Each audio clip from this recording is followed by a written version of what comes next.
Back here on CBS Sports HQ, of course, all of our attention has been on the NBA Finals with Game 6 on tap for tonight, but we cannot forget about the NBA Draft. That is right around the corner, 6 days to be exact until we see the next generation of potential superstars in the association trying to chase their dreams. So we want to welcome in Kyle Boone and Mackenzie. We were talking sleepers in the upcoming draft. So great to see you guys. Kyle has put out more mock drafts than I think he can count at this point. So Kyle is going to give us like the player comp, in that angle from like a mock draft perspective. And then also Kenz, Sportsline, we saw this with the NFL draft as well. Sportsline has this AI mock where we're using AI technology, talking player comps, measurables, and we're taking all of that into account. A lot of complicated stuff that you're going to simplify for us and tell us why we are sleeping on these guys as well. So we are starting off number 1 with Clifford, a guy out of Colorado State, where his physical attributes, those are always talked about. So Kenz, why is this somebody that we are potentially sleeping on in the NBA draft?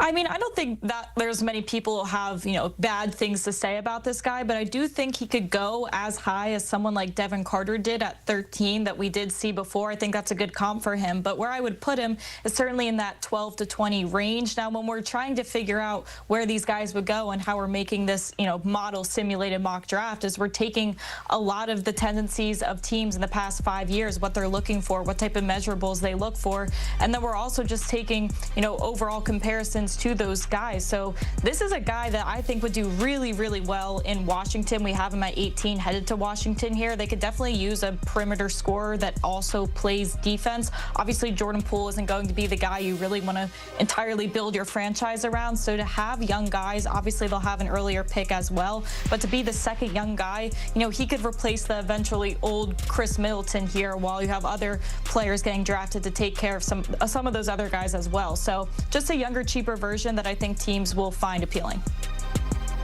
Yeah, I love the Devin Carter comp. I think that's great. That kind of describes someone who was an older college prospect.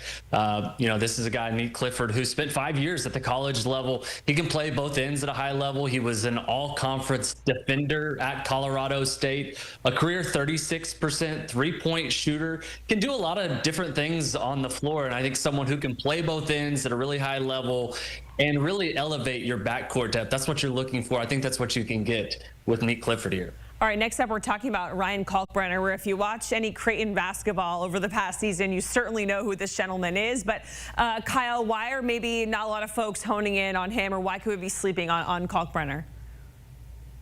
Yeah, with the NBA draft, Jacqueline, I think there's a lot of ageism against older college prospects. Ryan Kalkbrenner is 23 years old. He played 4 years in college. And so I think a lot of teams look at younger prospects and think, oh, I can mold this guy into becoming anything. Well, Ryan Kalkbrenner is already an amazing defender. He's a little bit older. He's got a lot of experience, though, and 4-time Big East Defensive Player of the Year. He can score it inside at a really high level and showed some versatility as well, can shoot it from three-point range as well. So I think the production kind of speaks for itself. Having an illustrious career at Creighton, I think he has a chance to maybe go in the late 20s or early in the 30s and step in and contribute right away for an NBA team.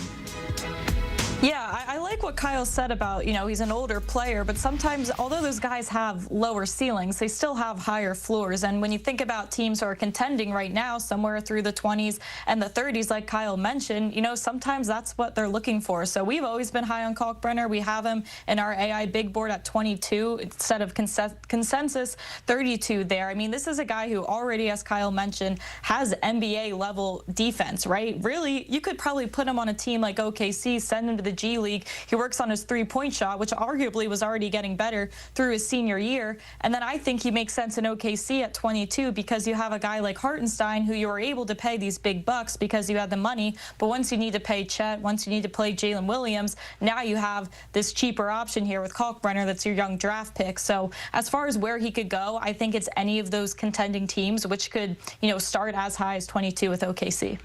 Yeah, you know what? It's always humbling talking about sports when we're talking about people being older at 23 years old, right? Okay, let's talk about Cedric Coward, who has a really interesting story. Started playing D3 ball in Oregon, and now, Kyle, we're talking about him being a potential sleeper in the NBA draft.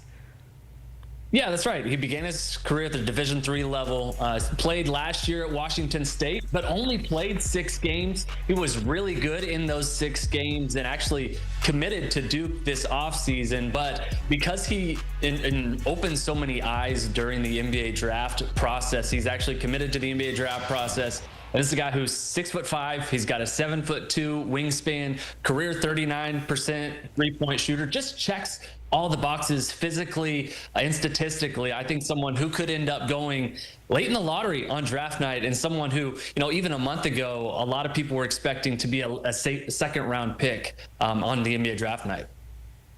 Yeah, we actually have him right there at 14 going to the Spurs. I mean, this is a guy, obviously small sample size. He played, 6 games last year. But obviously his passing was getting better from the small sample size we saw. And what makes us so high on him and why we have him so high here in our big board is he is so eerily similar to Jalen Williams as far as measurements, as far as shooting, their efficiency. So I think obviously we're not the only ones looking at that and looking at comps. So I think that will make him a lot more attractive than most people are anticipating. Yeah, the big board there also interesting with Trey Johnson at number 2, Ace Bailey down at number 5 for Sportsline's AI Big Board. Kyle, Kenz, we certainly appreciate it. Talking about sleepers in the upcoming NBA draft, just 6 days to go. And for more prospect rankings, everything you need to know for college hoops, college football, make sure you check out 24/7 Sports. You can subscribe to them on YouTube.